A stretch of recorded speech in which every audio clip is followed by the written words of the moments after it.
Donc, bonjour à nouveau à notre série sur les noms du Seigneur Jésus. On va continuer ce matin, ça fait déjà 15 semaines.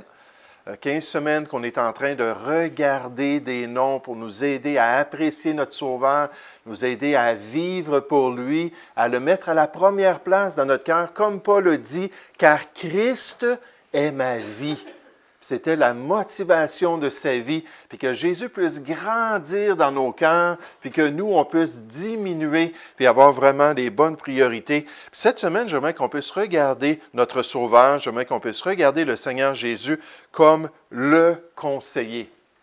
Le conseiller, c'est un des titres qu'on voit dans la parole de Dieu, dans une prophétie d'Ésaïe, concernant le Messie que Dieu allait envoyer parmi son peuple. Il a dit, « Car un enfant nous est né. Un fils nous est donné, et la domination reposera sur son épaule.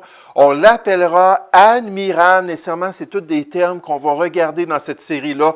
Admirable, conseiller, Dieu puissant, Père éternel et Prince de la paix. Donc, ça allait être un des rôles du Fils de Dieu, de cet enfant-là, qui allait venir régner parmi les hommes, d'être le conseiller.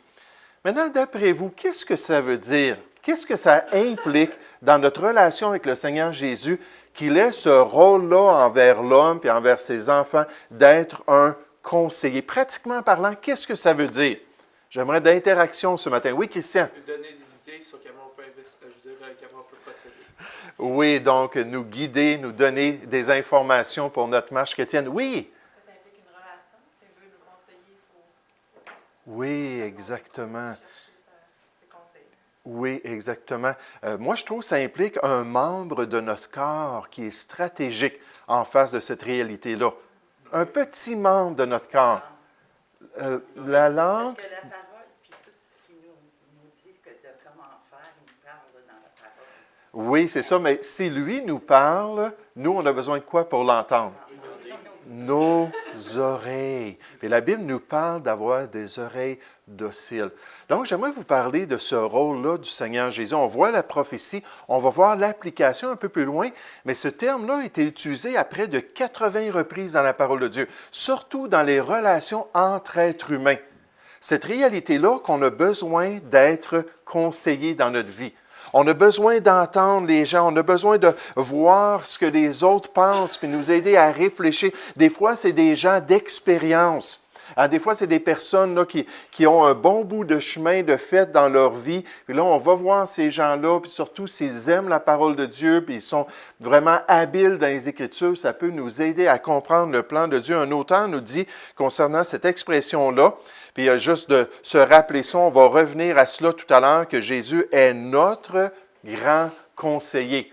Le conseiller qui devrait être le plus grand dans notre vie, supérieur à tous les autres conseillers de notre existence. Mais un auteur dit, ce mot vient du verbe qui signifie conseiller, se consulter entre êtres humains, surtout, la plupart du temps, ça parle avec les autres êtres humains, guider, être conseillé, délibérer, conspirer du côté négatif de l'application, prendre conseil. Jéthro, le beau-père de Moïse, lui expliqua comment juger le peuple d'Israël. Lorsqu'il est venu le voir, il lui a donné des conseils. Des hommes sages dans les Écritures, tels que Ushaï et Achitophel, ont servi de conseillers au roi et à d'autres personnalités, comme les prophètes aussi souvent le faisaient. Donc, au niveau humain, il y a différents degrés de conseillers. On va voir ça un petit peu plus loin, que le mot s'appliquait à toutes sortes de relations et même les conseillers d'État.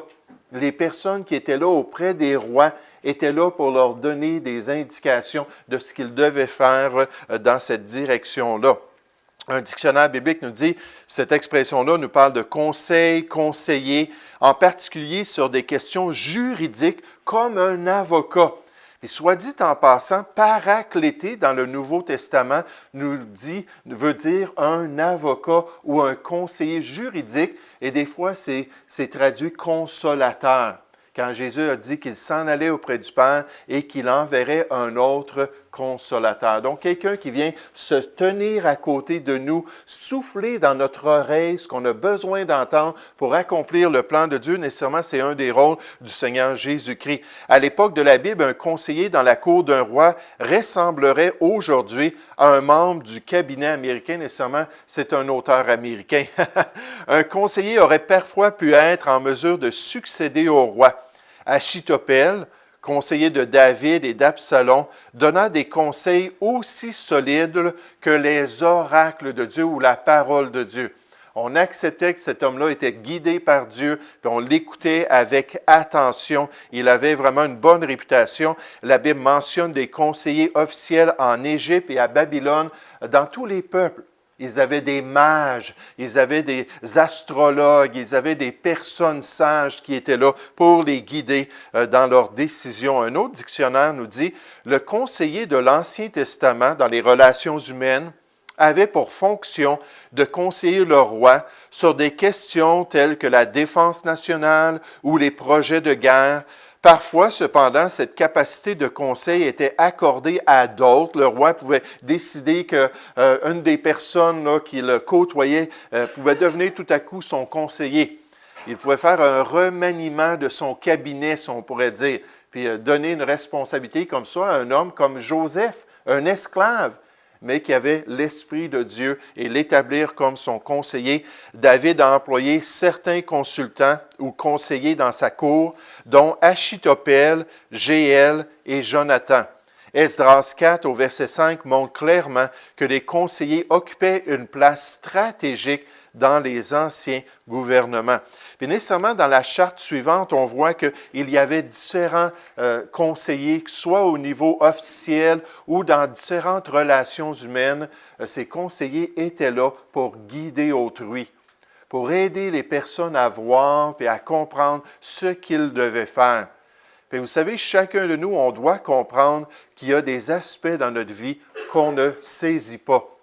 Il y a soit une paille ou une poutre dans notre œil qui nous empêche d'avoir la bonne perspective. Il y a toujours ce défi-là d'être à l'écoute pour prendre les bonnes décisions. Puis ça, c'est très important. Mais on a toutes sortes d'exemples dans la parole de Dieu, nécessairement 80 reprises où on parle de conseillers. Je vous en donne juste quelques exemples avant de voir le Seigneur Jésus dans ce rôle-là. On nous dit maintenant, écoute ma voix. Puis c'est Jéthro, le beau-père de Moïse, qui vient le voir. Il dit, écoute ma voix, je vais te donner un conseil et que Dieu soit avec toi. Sois l'interprète du peuple auprès de Dieu et porte les affaires devant Dieu.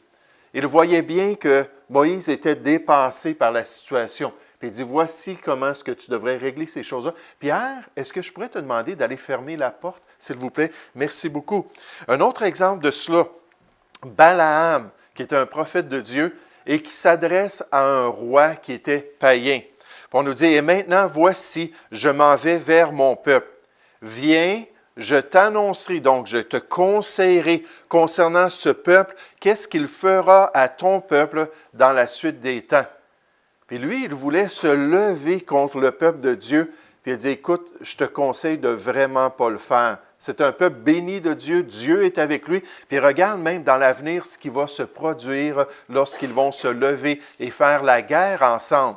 Puis il prophétise qu'Israël allait détruire cette nation-là. Achitophel, nécessairement, on en a parlé un peu plus tôt. Pendant qu'Absalom offrait les sacrifices, il envoya chercher à la ville de Gilo Achitophel, le Guillonite, conseiller de David anciennement, avant ce soulèvement là, d'Absalom.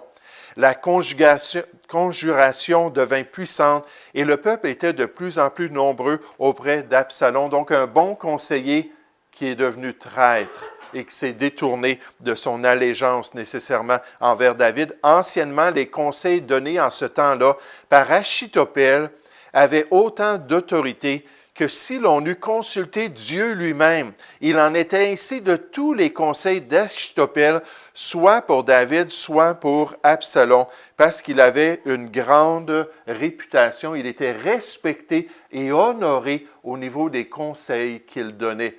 Les gens ne se cassaient pas la tête. Puis ils disaient, ah, c'est Achitophel, on sait que Dieu est avec lui, alors on va tout simplement accepter les conseils qu'il donne. Dans un autre épisode de la famille de David, il y avait un roi qui s'appelait Roboam, qui était le fils du roi Salomon. Puis lui, sous son règne, la nation a été divisée. Puis on voit un peu pourquoi elle a été divisée. On dit, le roi Roboam consulta les vieillards. Le peuple est venu voir après la mort d'Absalom, ce roi-là. Puis on dit, écoute, ça a été très dur sous Salomon. Puis il dit, on aurait besoin là, que tu allèges notre charge, puis que tu changes la situation. Puis là, il est allé voir les vieillards qui avaient été auprès de Salomon, son père, pendant sa vie. Il dit, que conseillez-vous de répondre à ce peuple? Puis là, ils ont dit, écoute, il dit, si tu es gentil, puis si tu es compréhensif, si tu écoutes le peuple, ça va bien fonctionner. Donc, aie une bonne attitude. Puis finalement, Roboam s'est détourné de leur conseil. Il laissa le conseil que lui donnaient les vieillards. Il consulta les jeunes gens qui avaient grandi avec lui et qui l'entouraient. Puis eux, ils ont dit, « Hey, là, c'est le temps que le peuple relève leurs manches, c'est le temps qu'ils fassent encore mieux que sous ton père, puis dis-leur que c'est toi qui es le chef. » Puis là, il s'est détourné des bons conseils des vieillards pour se tourner vers les jeunes. Puis ça a divisé le peuple. Et le texte biblique nous dit que ça a été orchestré par Dieu lui-même. Il avait prophétisé qu'effectivement, à Jéroboam, que le peuple allait être divisé. Mais Dieu a utilisé un homme avec un cœur croche, Roboam, qui n'était pas un vrai serviteur de Dieu, qui n'était pas vraiment sensible à la volonté de Dieu, que de toute façon, il était orgueilleux et voulait faire à sa tête. Et il l'a utilisé, puis il l'a choisi pour ramener cette division-là dans le peuple. Puis quand on pense à cette question-là, des conseils, puis là on peut parler entre êtres humains avant de parler des conseils qui nous viennent de Jésus. Ça, c'est une leçon qu'on doit retenir. Que lorsqu'on parle des conseils, les attitudes d'une personne, comme Roboam, envers les conseils qui lui sont donnés, et le genre de conseils qu'ils écoutent, dit beaucoup concernant son cœur et son caractère. Donc, je répète cela. L'attitude d'une personne envers les conseils et le genre de conseils qu'elle écoute dit beaucoup concernant son cœur et concernant son caractère personnel. On pourrait résumer ce principe ainsi. Dis-moi si tu écoutes les conseils, premièrement, et deuxièmement, qui sont tes conseillers, et je te dirai qui tu es réellement. Dis-moi si tu es à l'écoute, si tu es intéressé, si tu as des oreilles dociles, si tu es assez humble pour avoir un esprit enseignant, et si c'est le cas, qui sont les conseillers que tu cherches? Qui sont les personnes qui te guident dans ta vie? Et je te dirai exactement qui tu es, puis quel genre de personne tu es. C'est très révélateur, cette question-là, des conseillers. Qui sont ceux qu'on écoute en tant que croyants? Quels conseils acceptons-nous dans notre vie avec joie? Quelles influences humaines recherchons-nous? Là, ça nous parle vraiment, d'après les Écritures, de l'état de notre cœur et de notre marche chrétienne en tant qu'enfant de Dieu. Nécessairement, l'idéal pour le croyant, c'est qu'on écoute des bons conseils. Qu'on écoute des personnes qui sont basées sur la parole de Dieu, qui ont l'expérience de la parole de Dieu, qui aiment le Seigneur d'un cœur pur. Et on va chercher ces gens-là pour être nos conseillers. David a dit dans le psaume 119, « Tes préceptes font mes délices, ce sont mes conseillers. » Oh, comme c'est important d'avoir les bons conseillers. Comme c'est important d'écouter les bons conseils, comme c'est révélateur de notre cœur, comme c'est révélateur de l'état de notre fort intérieur. Ça nous dit dans le psaume 1, « Heureux ou béni l'homme qui ne marche pas selon les conseils, le conseil des méchants. » Parce que les impies de ce monde, les gens qui ne veulent rien savoir du plan de Dieu, en ont plein de conseils à nous donner. Ils ont des conseils à nous donner concernant notre couple. Ils ont des conseils à nous donner concernant notre famille. Ils ont des conseils à nous donner concernant nos passe-temps, concernant les passions de notre cœur, puis ce qui devrait être prioritaire. Puis la Bible nous dit, « Heureux l'homme qui ne marche pas selon le conseil des méchants, qui ne s'arrête pas sur la voie des pécheurs et qui ne s'assied pas en compagnie des moqueurs. Puis on voit la progression dans l'ouverture de notre cœur. On entend, on vient, puis on est prêt maintenant à s'asseoir avec eux, puis vraiment les prendre comme nos amis, puis nos conseillers intimes. Mais on nous dit, mais heureux l'homme qui trouve son plaisir dans la loi de l'Éternel, la parole de Dieu, et qui la médite jour et nuit. Est-ce que c'est la voix de Dieu ou c'est la voix de l'homme? Est-ce que c'est la pensée humaine ou la pensée divine qui est importante pour nous? On nous dit dans les Écritures, le méchant convoite ce que prennent les méchants. Puis quand on est impie dans notre cœur, puis quand on est méchant dans notre homme intérieur, on va entendre les conseils des méchants, puis on va entendre la voix du méchant, puis on va convoiter cela, on va désirer cela. La Bible nous dit, « Ainsi parle l'Éternel, maudit soit l'homme, qui se confie dans l'homme, dans les conseils du méchant, qui prend la chair pour appui. » Quand on est rebelle, on a besoin d'autres rebelles autour de nous. On a besoin d'être soutenus dans notre rébellion. On a besoin de personnes qui marchent sur la voie large et de pouvoir s'associer à ces gens-là puis avoir confiance dans la voie de l'impiété. Puis on nous dit qu'il prend la chair pour son appui et qui détourne son cœur de l'Éternel. Mais au verset 7, on nous dit « Béni soit l'homme » ou « Heureux soit l'homme qui se confie dans l'Éternel. » Lui, il prend les conseils de Dieu.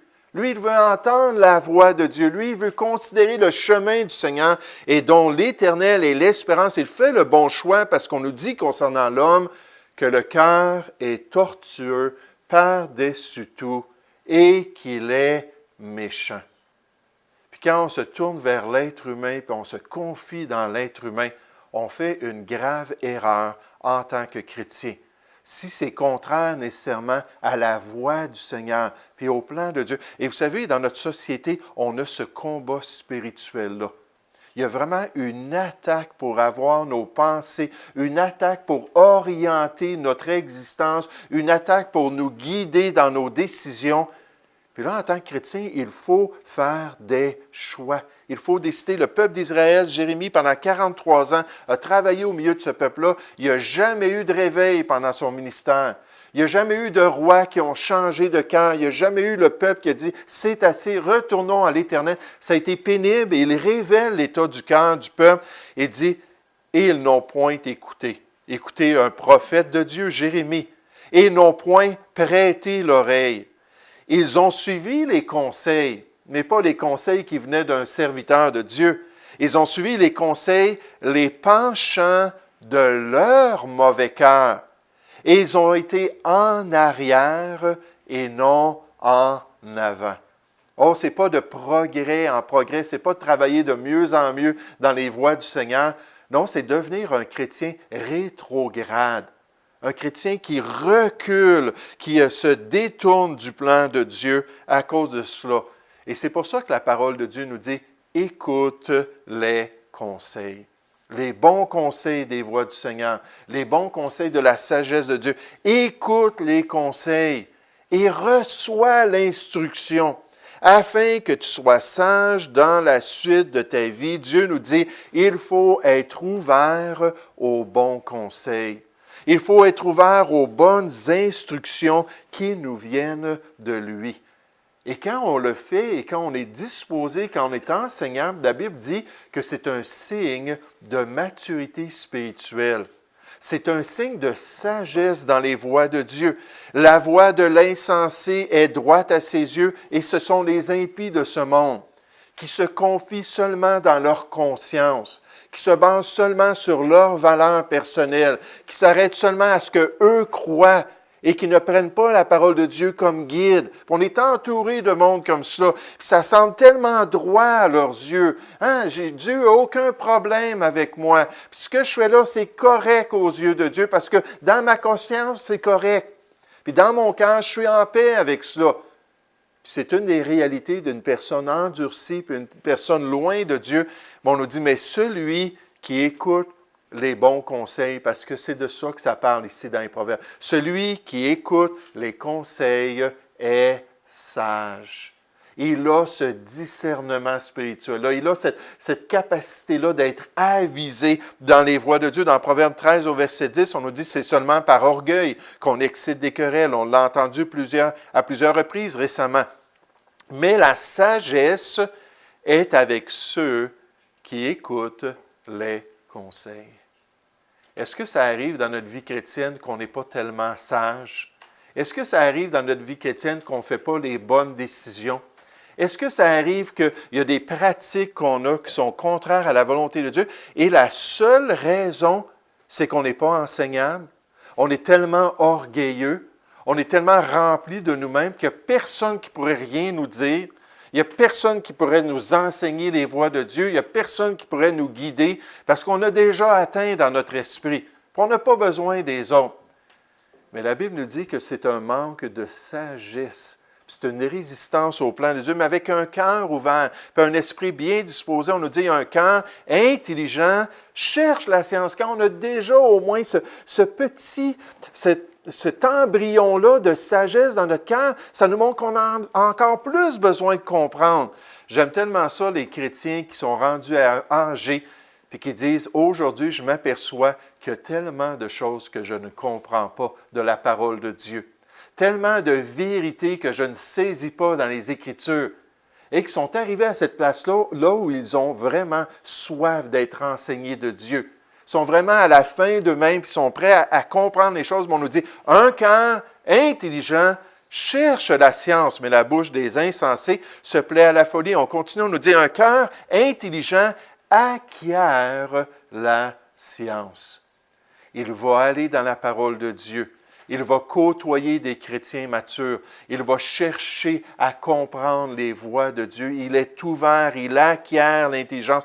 Et l'oreille des sages cherche la science. Donc, quand on parle du Seigneur Jésus comme notre conseiller, quand on s'arrête sur cette réalité-là, oui, les autres peuvent nous conseiller, mais ultimement, celui qui est le meilleur conseiller, c'est lui.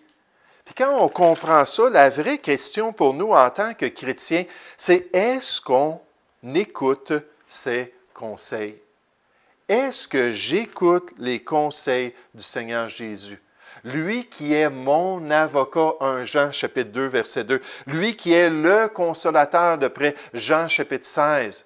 Qui est là pour nous guider puis nous montrer la volonté de Dieu. Est-ce que je suis attentif à sa parole? Est-ce que je suis attentif à ses instructions, à ses commandements? Jésus a dit concernant les vrais disciples, « Si vous demeurez dans ma parole, vous êtes vraiment mes disciples. » Quand Jésus nous donne des conseils par les Écritures, quand Jésus essaie de redresser certaines pratiques qu'on a dans notre vie, quand Jésus essaie de nous donner les consignes du plan de Dieu, est-ce qu'on est ouvert? Est-ce qu'on est à l'écoute? Vous savez, ça rend la vie du pasteur tellement plus facile. Lorsqu'il enseigne tout le conseil de Dieu, puis il nous explique les Écritures, puis nécessairement on examine les Écritures pour voir si ce qu'on nous dit est exact, mais on est ouvert, puis on est enseignant, puis on voit, oui, c'est ça dans le contexte, ça parle à des chrétiens, ça nous dit ça, puis c'est pour nous aujourd'hui. Puis ça rend ça tellement plus facile parce que les chrétiens absorbent, c'est comme des éponges, ils absorbent ces vérités-là, puis là, ils se mettent à pratiquer la volonté de Dieu.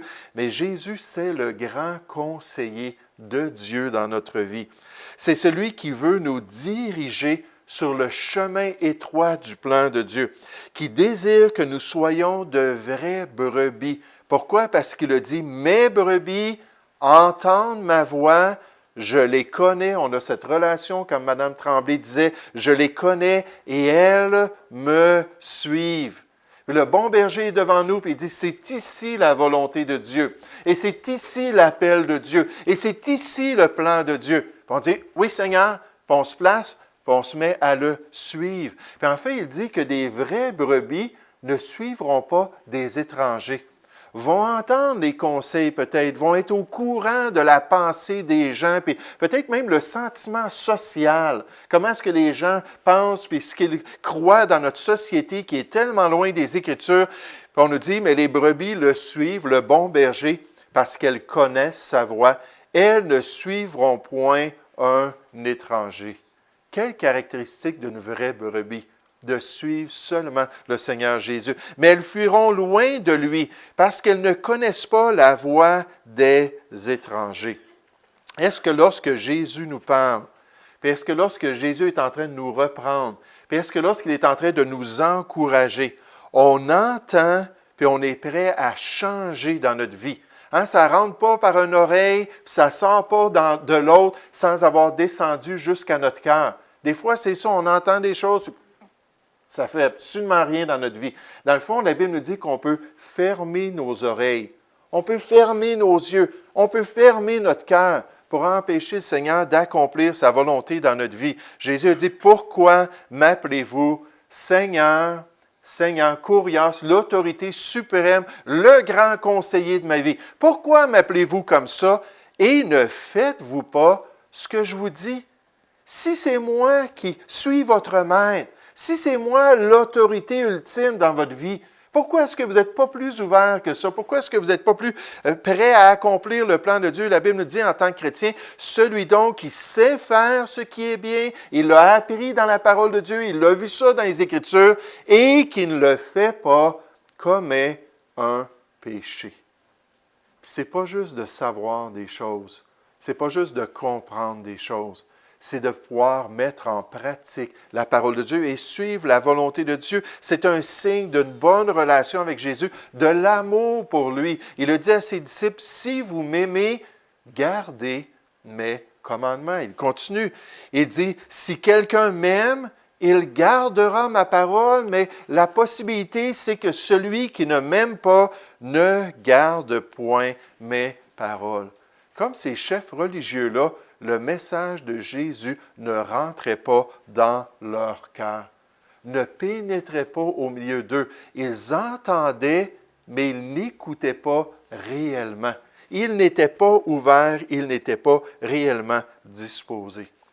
Oh, la Bible nous présente le Seigneur Jésus comme notre conseiller, comme celui qui est là pour souffler dans notre conscience, souffler à notre oreille, nous guider dans les voies de Dieu, celui qui cherche notre bien et qui veut nous apprendre que la volonté de Dieu est bonne, agréable et parfaite, et qu'il veut changer notre cœur pour qu'on marche dans les voies de Dieu. Mais est-ce que nous sommes à l'écoute? Est-ce qu'on prend sa parole quotidiennement et on dit, « Seigneur, que veux-tu que je suis Seigneur? Ton serviteur écoute.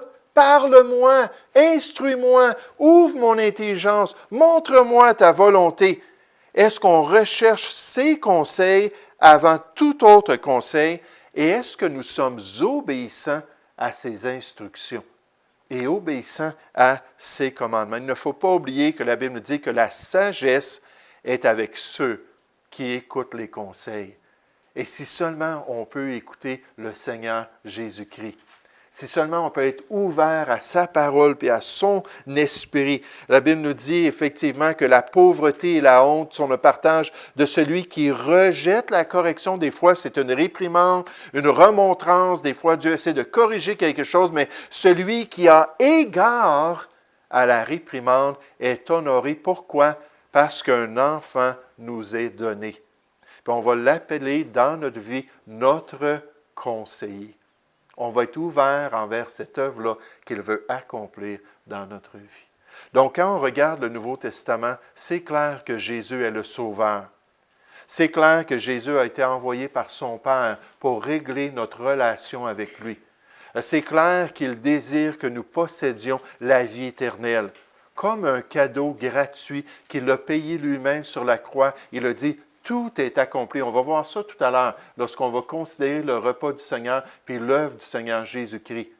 Mais au-delà de cela, si on lui a permis de devenir notre Sauveur, il veut être le guide de notre vie. Il veut qu'en face de toutes les décisions, on puisse se tourner vers lui et on dit, Seigneur, c'est quoi ton plan? Seigneur, je suis à une croisée de chemin. Seigneur, j'ai une décision, m'en aller à gauche ou m'en aller à droite. Puis quelle est ta volonté? Puis toujours être prompt à rechercher son plan pour notre vie, à être ouvert envers ses commandements. Donc, la semaine prochaine, Dieu voulant, on revient sur un autre titre ou un autre nom de notre Sauveur. Mais entre-temps, cette semaine, est-ce qu'on va écouter sa parole? Est-ce qu'on va regarder ses instructions? Est-ce qu'on va dire, Seigneur, montre-moi ta voie et guide-moi dans ta volonté? Oh, qu'on n'ait pas des cœurs durs et des oreilles fermées envers le grand conseiller que Dieu nous donne. Merci beaucoup pour votre attention. On va prendre une petite pause.